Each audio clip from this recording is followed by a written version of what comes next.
Hai para pemilik waktu luang, selamat datang. Apa kabar kalian semua? Mudah-mudahan sehat selalu ya. Di video kali ini, kita akan melanjutkan kembali alur cerita drama Korea yang berjudul Hymn of the Deaf episode keempat. Di episode lalu, Simduk yang mencintai Wojin harus menelan kekecewaan begitu mengetahui jika Wojin ternyata telah menikah. Sadar diri, Simduk pun mundur teratur, meninggalkan Wojin yang diam-diam juga menyukai Simduk.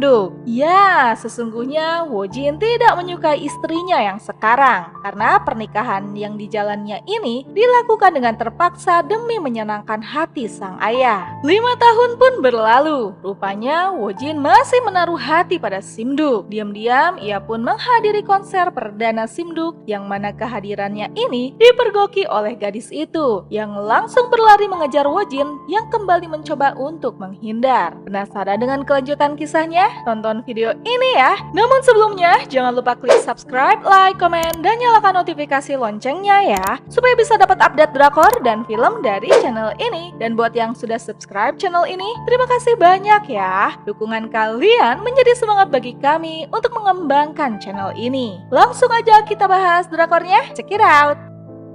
Bertahun-tahun tidak ketemu, mereka pun memutuskan untuk berjalan santai sambil mengobrol. Wojin yang kini sibuk dengan pekerjaannya sebagai bisnismen mengatakan jika ia sudah jarang menulis lagi. Simduk pun berterima kasih karena Wojin sudah mau datang di pertunjukannya. Dan perpisahannya selama ini membuat Simduk sadar jika semakin lama ia makin gak bisa melupakan Wojin. Apalagi setelah hari ini mereka bertemu lagi. Beda dengan dulu, kali ini Wojin pun akhirnya memeluk Simduk dan mengatakan agar Simduk tetap mempertahankan perasaannya ini. Karena Wojin pun akan berlaku sama untuk tetap mencintai Simduk. Dan malam itu sebelum berpisah, Simduk pun berpesan agar Wojin kembali menulis lagi. Sementara itu di rumah, istri Wojin pun menemukan tulisan milik suaminya serta topi milik Simduk yang tertinggal dulu.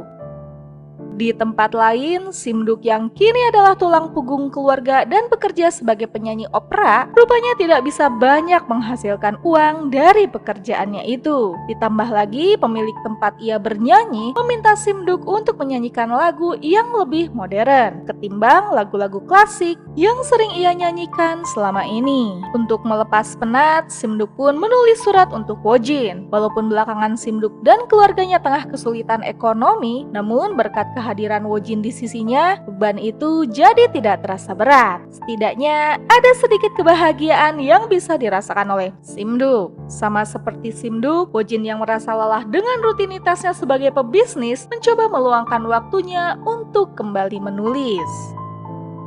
Di saat hubungannya dengan Wojin semakin dekat, Simduk pun dikejutkan dengan berita jika sang ayah sudah menjodohkannya dengan seorang pria muda yang kaya. Sang calon suami Simduk ini dikenal kaya raya dan akan menjamin kehidupan keluarga Simduk, termasuk bersedia membiayai pendidikan kedua adiknya. Simduk pun dilema. Di satu sisi, ia amat sangat mencintai Wojin. Namun di sisi lain, ia bisa membantu ekonomi keluarganya dengan menikahi pria itu.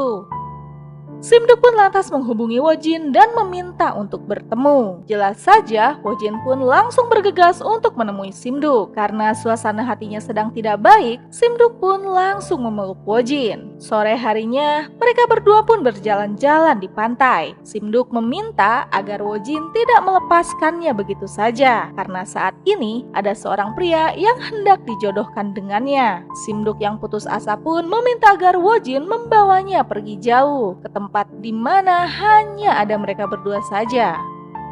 Ya, sebenarnya Simduk sedang mencari kepastian. Pantaskah Wojin yang sudah beristri ini ia pertahankan? Ataukah ia harus menyerah dan menerima perjodohan yang direncanakan ayahnya?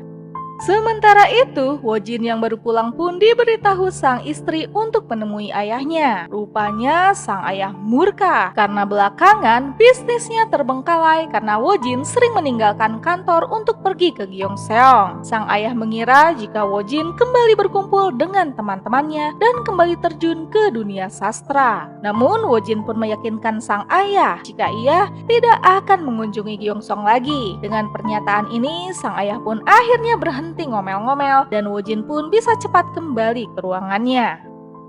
Lama nggak ada keputusan dari Wojin, Simduk pun akhirnya mencoba untuk bertemu dengan sang calon suami yang ternyata nggak kalah tampan dengan Wojin. Namun mau gimana cakep dan sopannya sang calon suami, Simduk tetap bersikap dingin. Bahkan digandeng pun nggak mau karena dalam bayangannya hanya ada Wojin seorang. Sementara itu, sang ayah pun akhirnya mengetahui jika selama ini Wojin masih suka membuat tulisan. Sang ayah pun murka. Namun Wojin yang udah nggak tahan lagi diperlakukan seperti boneka, akhirnya memberontak. Ia sudah nggak bisa lagi menuruti keinginan sang ayah. Wojin ingin menjadi diri sendiri, mengeluarkan pendapatnya sendiri, dan ikut berjuang dalam kemerdekaan dengan tulisan yang ia buat. Namun sang ayah kekeh dan nggak mau menerima keinginan Wojin ini. Sikap sang ayah ini membuat Wojin berpikir, apakah ayahnya ini ingin Wojin tetap hidup ataukah mati. Dan Hymn of the Deaf episode keempat pun selesai. Gimana nih para pemilik waktu luang? Penasaran dengan kelanjutan kisahnya? Nantikan episode selanjutnya ya. Dan terima kasih telah menonton channel ini. Dadah!